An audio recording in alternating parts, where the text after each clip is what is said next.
Nakakaapekto nga ba sa relationship ang pagiging underdesaya? Oo, meron bang aamin sa inyo na, bakit, Kuya Poy? Ginusto ko to eh.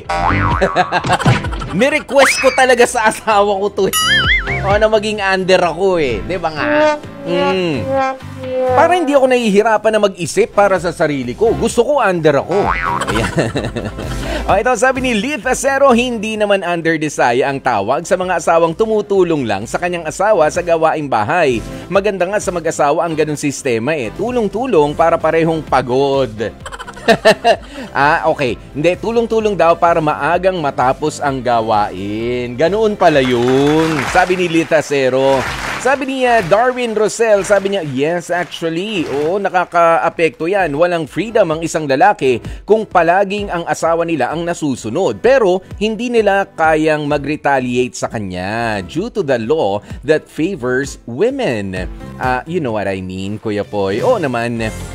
Pero, sabi ko nga, wala naman nadadaan sa magandang walang hindi nadadaan sa magandang usapan. Ganoon naman tayo palagi, di ba? Ayan, happy listening muna and watching kay Kuya Lord de Vera. Ayan, gusto yata mga kalaro ang ating nakausap kanina sa confessions na si Wilson ng Quezon City. Sabi, ayos yan 5'7", sentro. Ayan, gusto rin mga kalaro ni Kuya Lord de Vera. Ayan, si Ann Erica Catolico, sabi niya, yes po, dahil sa lalaki po yun. Mas best po pagka babae ang susunod sa lalaki.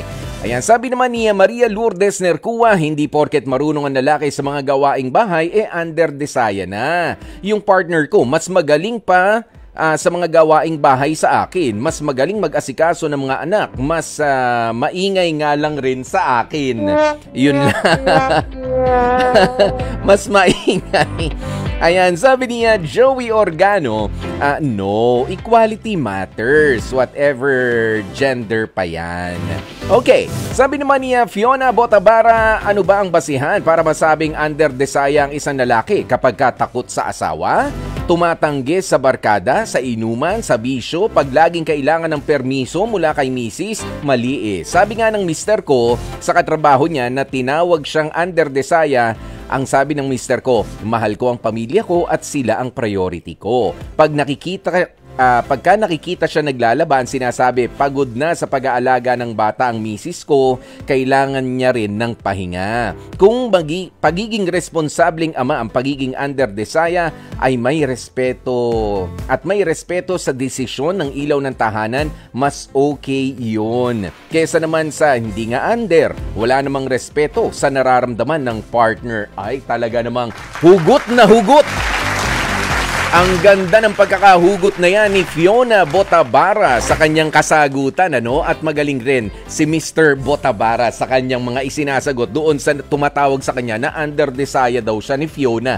Hindi naman, may katotohanan naman din po yan.